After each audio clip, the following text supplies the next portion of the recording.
Ancient Egypt is a fascinating civilization full of enigmas and mysteries. Hello people, welcome to Stories, Curiosities and Mysteries. Today we will see some curiosities or mysteries of ancient Egypt, but before starting, do not forget to subscribe, activate the bell and leave a good like. It will help me a lot to continue. Well, without further ado, let's begin. Number 20, professional roles in women, were owners of businesses that sold products such as cosmetics, perfumes or clothing. Some worked as entertainers in courts, playing musical or dancing roles. They had access to education and could become scribes. This allowed them to participate in administration, keep records and manage legal documents. In addition, they could be witnesses in trials and adopt children in their own name. They had an important role in religion. Some served as priestesses in temples, performing rituals and offerings. Others acted as seers, interpreting dreams and visions. Women could also serve as physicians and dentists. They had knowledge of medicinal herbs and healing techniques, and cared for the community's health needs. They enjoyed legal rights and a higher social position than many women in other ancient societies. Although their status depended on the support and approval of men, their contribution in various professional roles was essential to the stability and balance of Egyptian civilization. Number 19, Astronomy. The ancient Egyptians, with their deep respect for nature and their search for meaning in the cosmos, looked at the night sky with wonder and reverence. Through careful observation and interpretation of celestial bodies, they developed an astronomical system that influenced every aspect of their daily lives. The Egyptians noticed that the stars made a complete revolution in just over 365 days.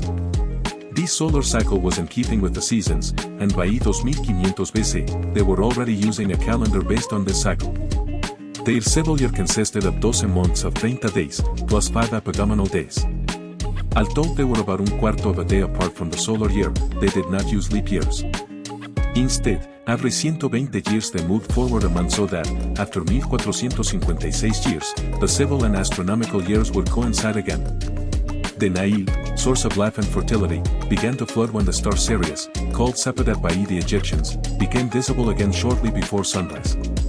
The opening of the Egyptian year occurred on the first day of the first month of the flood, just as Sirius reappeared on the horizon. The Egyptians aligned their pyramids and temples with astronomical precision. The Great Pyramid of Giza, for example, was oriented toward the North Star, which allowed them to determine the beginning of the seasons by the position of its shadow. They also used the stars to guide navigation in the vast desert and the Nile River. Herodotus, in his histories, claimed that the Egyptians were the first to discover the year from the stars. Their keen observation of stellar and planetary motion enabled them to develop two calendars, a lunar one and a civil one. The Julian calendar and later the Gregorian calendar, which we use today, are direct modifications of the Egyptian civil calendar. Number 18, Egyptian medicine. From early childhood, illnesses plagued the inhabitants of pharaonic Egypt. Life expectancy was about 39 years for men and 35 for women. The shortness of this existence was due to all kinds of ailments, for which the medical papyri offered a compendium of recipes and prescriptions. The long practice of observation enabled Egyptian doctors to discover the subcutaneous venous network. These paved the way for a theory of the ducts, called meadow, which ran through the human body. These ducts, arranged radially, were believed to connect the natural orifices and the extremities with the heart. The Egyptians believed that illness implied the occupation of the body by foreign beings. Among them were the Ujedu, which emerged from the AAA, malignant and pestilent liquids. These Ujedu manifested themselves as worms and disturbed health by inoculating their poisoned breath into the body or spirit of the human being. The Ebers Papyrus even offers a remedy for killing the Ujedu and pouring the AAA fluids of a dead man or woman inside the body of a man or woman. Egyptian medicine was not only an art of healing, but also a window into understanding how the Egyptians perceived the human body and its relationship to the divine. Doctors prescribed herbal and plant infusions, such as garlic and mint, to relieve symptoms and treat illness. In addition, they used techniques such as surgery and massage therapy. Number 17, the Book of the Dead, is a modern name for an ancient Egyptian funerary text. Its use began in the New Kingdom, around 1540 BC, and continued until about 60 BC, during Egypt's Hellenistic period. The Book of the Dead consisted of a series of magical spells intended to help the deceased on their journey to the afterlife. The heart of the deceased was weighed against the Book of the Dead. In its original form, was the feather of truth on the scales of Ma'at. If the heart was lighter than the feather, the soul could move on to eternity. If not, it was devoured by the chimerical creature Amid, composed of parts of a crocodile, lion, and hippopotamus. The Book of the Dead provided instructions for the journey through the Duat, the Egyptian underworld. The deceased needed spells to overcome obstacles, confront snakes and demons, and reach the paradise called Aaru. There was no single, canonical Book of the Dead. The surviving papyri contained a diverse selection of religious and magical texts, and differed markedly in their illustrations. So many people commissioned their own copies of the book, selecting the spells they considered most important to their own progression in the afterlife. Number 16, the death of Tutankhamun. Tutankhamun's mummy shows evidence of damage to the rib cage and a broken leg. Recent research suggests that a chariot accident may have been the cause.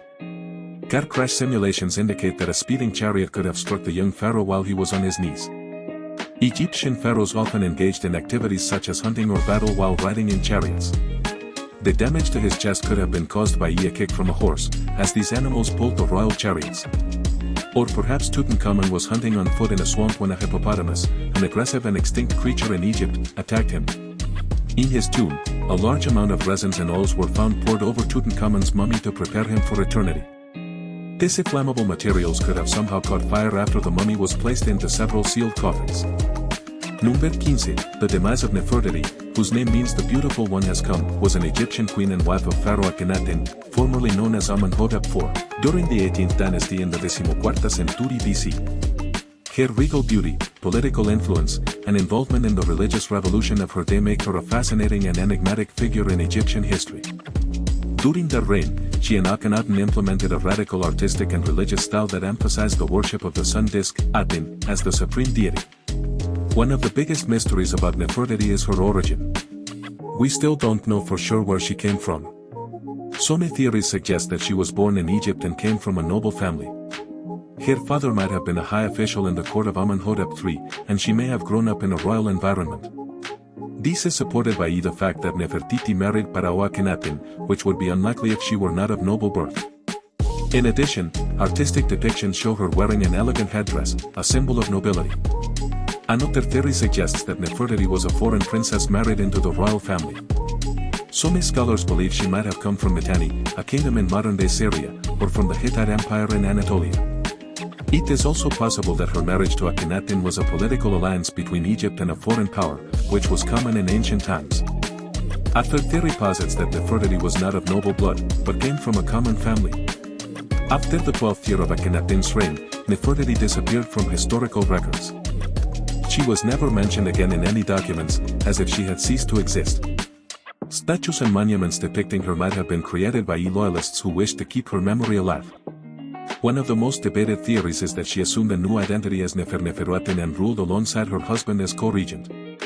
This is based on several factors, including the fact that many monuments attributed to Akhenaten's reign bear the name of Neferuaten. Other theories suggest that she died before her husband or outlived him.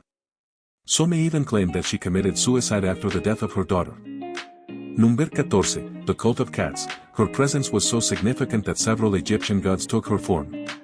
One of the highlights was the worship of the goddess Badat, who was revered primarily in the city of Bubastis. A benevolent divinity, Badat was sometimes transformed into the wrathful lioness Sekhmet. Cats were common pets in Egyptian homes. Much like today, they were given family names chosen by their owners. To refer to the cat in general, the onomatopoeia mew was used. These domestic cats, Felis libica, cleared houses and barns of mice, small snakes, and scorpions. Their integration into everyday life was complete. Funerary scenes often showed cats alongside their masters in daily activities. Their appreciation was reflected in these depictions. Cats were not only popular with the common people, but also enjoyed royal attention. In the Metropolitan Museum in New York, there is a fragment of a painting showing a cat under the seat of Tai, the great royal wife of Amenhotep III. Number 13, sports and entertainment. The Egyptians practiced foot races, which reflected their interest in fitness and health. Athletic competitions were part of the celebrations of military victories and festivals. In addition, chariot races were held, an exciting sport involving skill and speed. In the tomb of Heruef, there is a pictorial representation of 6 boxers in a fighting stance. Boxing was popular in ancient Egypt and required skill and strength. This fighting sport was also highly appreciated. The Egyptians engaged in hand-to-hand combat, demonstrating their bravery and martial skills. The game of Senet was especially popular. Similar to checkers, Senet had symbolic meaning and was believed to reflect the journey from life into eternity. Both the Egyptians and the gods of the afterlife are shown playing this game. Egyptian children spend a lot of time outdoors from an early age. They were seen playing in yards and streets. Both boys and girls were naked until puberty, and it was believed that a healthy childhood would lead to a productive adulthood for the community. Number 12, education and writing, was a fundamental part of society and played a crucial role in passing on knowledge, preserving history and culture. Through writing, the Egyptians shared wisdom and perpetuated their legacy. Egyptian writing is known as hieroglyphics, meaning sacred carvings. It was developed before the Archaic period, around 3150 to 2613 BC. Although some scholars believe that the idea of writing originated in Mesopotamia and came to Egypt through trade, Egyptian hieroglyphics are entirely Egyptian in origin. The Egyptians referred to their own writing as Medunekhir, meaning the words of the god, as they believed that the god Thoth had gifted them with this writing system. Thoth, according to Egyptian mythology, was born with immense knowledge, and one of the most important aspects of this was the power of words. It believed that words could hurt, uplift, destroy, and even resurrect the dead. Egyptians valued learning and used science as a means to gain honors and wealth. Illiteracy was considered a kind of slavery, and school was called a house of instruction. The curriculum included religion. Egyptians learned about their gods and beliefs. Civility, standards of behavior and etiquette were taught. Reading and writing, students were required to learn to read and write in hieroglyphics to access sacred texts and knowledge. Calculus, mathematical skills were taught. Swimming and gymnastics, physical education was also important. Number 11, roles and professions. Farmers were the backbone of the Egyptian economy. They worked the land, growing wheat, barley, flax, and other crops. Their labor was essential to feeding the population and maintaining the stability of the kingdom. In addition to farmers, there were herders who raised livestock, such as sheep, goats, and cows. Milk, meat, and wool were valuable resources. Craftsmen played a crucial role in Egyptian society. They were skilled in a variety of areas, including carpentry, pottery, metalworking, jewelry, and textile making. They created everyday objects, tools, furniture, and works of art. Sculptors were also highly valued. Their skills were reflected in the statues, reliefs, and monuments that adorned temples and tombs. Traders played a vital role in the Egyptian economy. They traveled along the Nile and overland trade routes, exchanging goods such as papyrus, spices, incense, precious stones, and textiles. Port cities, such as Bubastis and Alexandria, were important trading centers. Priests were intermediaries between the gods and humans. They performed rituals, made offerings, and cared for the temples. Their religious knowledge and role in society were critical to maintaining harmony with the divine. Scribes were part of the intellectual elite. They were skilled in reading, writing, and mathematics. Their work included keeping records, writing legal documents, and copying sacred texts. Scribes had access to knowledge and power. Number 10, personal hygiene, was an essential part of everyday life. Although they did not have access to the modern products we use today, Egyptians cared about their appearance, health, and well-being. Body hair removal was common among Egyptians, for both men and women. They used a variety of methods to remove unwanted hair. In the more affluent classes, hair removal kits have been found in female tombs.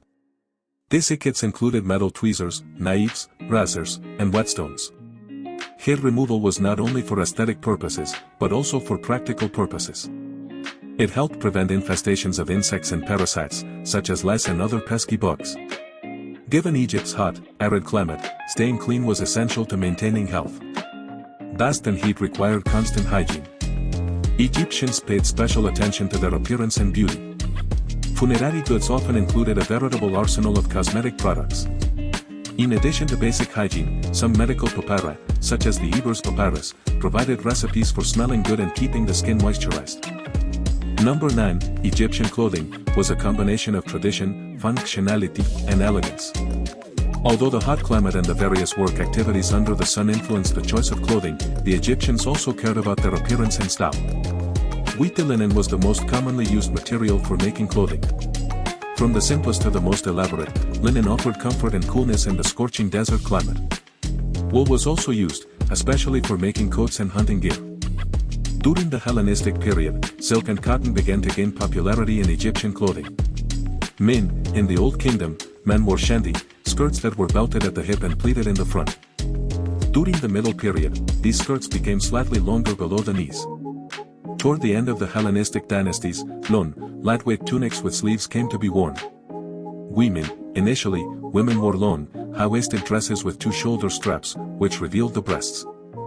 Later, dresses became long, tight-fitting and covered the breasts, with a low neckline. During the Hellenistic period, dresses were just as long but looser. Nobility, men of the nobility wore a more elaborate shandy, a cape over their shoulders and distinctive symbols of power. Women of the monarchy showed their beauty with tight-fitting dresses, elaborate wigs, jewelry and facial makeup. Number 8, The Mystery of the Tomb of the 60 Soldiers. In 1923, a team of Egyptologists from the Metropolitan Museum of Art in New York, led by Herbert E. Winlock, discovered a rock-cut tomb in Egypt that they named MMA 507. In situ, the archaeologists made a surprising find that made it clear that the tomb had been savagely looted in the past, a pile of human remains scattered everywhere. Winlock himself describes what they found thus: the site had been thoroughly looted years ago, and among the shreds of linen strewn about lay a good many horribly mutilated bodies. It seemed unlikely that the thieves had left anything for us. The team would not return to the site until March 1927, and the work confirmed the first impressions. There lay about 60 bodies, curiously, all unmummified except 2, and the fragments of 2 or 3 poor-quality wooden coffins. Winlock and his team initially thought that the cache was actually some kind of late-period catacomb. The appearance of the corpses was really unpleasant, and they all seemed to be the wasted bodies of a group of Copts, Egyptian Christians. However, something did not fit, the Egyptologist wrote in his excavation diary. However, the most surprising find made in Tomb MMA 507 was a set of linen labels placed on the bodies detailing what appeared to be the names of the bodies. These people, who lived during the Middle Kingdom, 1940 to 1760 BC, wrote in hieratic, a cursive form of hieroglyphic writing. Number 7, the tomb of Tutankhamun, is one of the most famous and fascinating archaeological discoveries of the 20th century. It was discovered in the Valley of the Kings, the great necropolis of the Egyptian pharaohs, by archaeologist Howard Carter on 4 de noviembre de 1922. After more than a decade of intensive work in the Valley of the Kings, Howard Carter found the first step of an unknown tomb. The tomb was sealed, indicating that it had not been looted by robbers in antiquity. On 26 de noviembre de 1922, Carter and his team walked through the door and found an unparalleled treasure: golden burial beds, gilded statues, noble metal chariots, and more. News of the find quickly spread throughout the world. Tutankhamun's treasure was something never before seen in the history of archaeology. The tomb contained objects of great value, such as jewelry, amulets, furniture, weapons, utensils, textiles, and more. The pharaoh's sarcophagi, his mummy, and funerary objects were part of this treasure. Tutankhamun's tomb is famous for its modesty compared to other royal tombs. However, his grave goods were complete and in excellent condition. Tutankhamun's mummy, with its famous gold mask, remains an enigma. It is believed that he died at a young age, but the exact causes of his death are unclear. Number 6, mummification and eternal life, was an essential practice deeply rooted in the culture and religious beliefs of that civilization. Throughout this meticulous process, the Egyptians sought to ensure eternal life for the soul in the afterlife. The process began shortly after death. Priests would wash and clean the body of the deceased. Internal organs, except the heart, were removed to prevent decomposition. These organs were placed in canopic jars, which were placed in the tomb next to the body. The body was covered with natron, a mixture of salt and baking soda, to dehydrate it. The natron absorbed moisture and preserved the tissues. For about 40 days, the body was left to dry in the sun. The body was wrapped in linen bandages impregnated with resins and aromatic oils. Amulets and jewelry were placed between the layers of bandages to protect the deceased on their journey to the afterlife. The mummified body was placed in a wooden or stone sarcophagus, which was often decorated with inscriptions and religious symbols. Mummification was closely related to the cult of Osiris, the god of resurrection and eternal life. According to mythology, Osiris was killed by his brother Seth and then resurrected by his wife Isis. His resurrection symbolized the promise of life after death. The Egyptians believed that by mummifying the body, the soul would be able to recognize it in the afterlife and continue its existence. Number 5, The complex writing system, through hieroglyphics, the Egyptians expressed their beliefs, knowledge, and experiences. Egyptian hieroglyphics were developed around 3000 BC and evolved over the centuries. Although some scholars believe the idea of writing originated in Mesopotamia and came to Egypt through trade, hieroglyphics are entirely Egyptian in origin. The Egyptians referred to their own writing as Medunethir, meaning the words of the god, as they believed that the god Thoth had gifted them with this writing system. Thoth, according to Egyptian mythology, was the god of wisdom, writing, and magic. He was credited with the knowledge of words and their power. The Egyptians believed that words could hurt, uplift, destroy, and even resurrect the dead. Writing was not only decorative, but also a tool to make certain concepts or events exist. Hieroglyphics were a form of magic that transcended time and space. Hieroglyphics were composed of characters that represented both objects and sounds. They were used in monumental inscriptions, ceremonial inscriptions, tombs, papyri, and everyday objects. Egyptian scribes were experts in hieroglyphics and played a vital role in society. Number 4. Equality before the law, for women was a notable aspect compared to other civilizations of the time. Although there were gender differences in Egyptian society, women enjoyed certain rights and prerogatives that were not found in other contemporary cultures. Although men and women traditionally had very different prerogatives in Egyptian society, it does not seem that there was an insurmountable barrier for those who wanted to change the scheme. The Egyptian of that time did not recognize women as equal to men, but rather as their complement. However, this respect was clearly expressed both in theology and in morality. Despite literary representations that sometimes presented women as frivolous or capricious, Egyptian women benefited from a position that was found in few societies of the time. Egyptian women had equality before the law compared to men. Unlike many ancient civilizations, women in Egypt could manage their own inheritance. To be in charge of businesses and companies and to exercise professions, such as that of a doctor, like Lady Peshet during the 4th dynasty. When married, the woman kept her name, with the addition wife of X. Marriage was not recorded as an administrative act, nor was it a religious demonstration. It simply ratified the fact that a man and a woman wanted to live together. The husband had to guarantee the well-being of his wife, including the material plane. Respect and consideration towards the woman were fundamental. Number 3. Title of the rulers. Through these titles, the Egyptian pharaohs and kings established their divine position, their connection with the gods and their role as leaders of society. The royal title was a conventional nomenclature adopted by the Egyptian pharaohs to designate them in texts and inscriptions. Each pharaoh had several titles that reflected different aspects of his authority and role in society. These titles were used in monumental inscriptions, royal cartouches, seals and other official documents. The main titles were Horus. The pharaoh was considered the incarnation of Horus, the god of the sky and kingship. The title Horus was used to affirm his divine connection and his role as protector and guide of the Egyptian people. Niti, this title translates as Lord of the Two Lands and referred to the unification of Upper and Lower Egypt under the rule of the pharaoh. Golden Horus, the title Golden Horus was related to the strength and victory of the pharaoh. It was depicted with a golden falcon and was used in military and triumphal contexts. The pharaoh also had a royal protocol, which included his birth name, coronation name, and other honorific titles. These names and titles were engraved on monuments, temples, statues, and funerary objects. Number 2. Construction of the pyramids, undoubtedly one of the most amazing achievements of antiquity. The Egyptian pyramids were funerary constructions intended to house the mortal remains of the pharaohs and their close relatives. Originally, these pyramids were large white structures, faced with limestone blocks. Although at least 100 pyramids have been located in Egypt, the most recognizable are those at Giza, the pyramids of Cheops, Chephren and Mycerinus.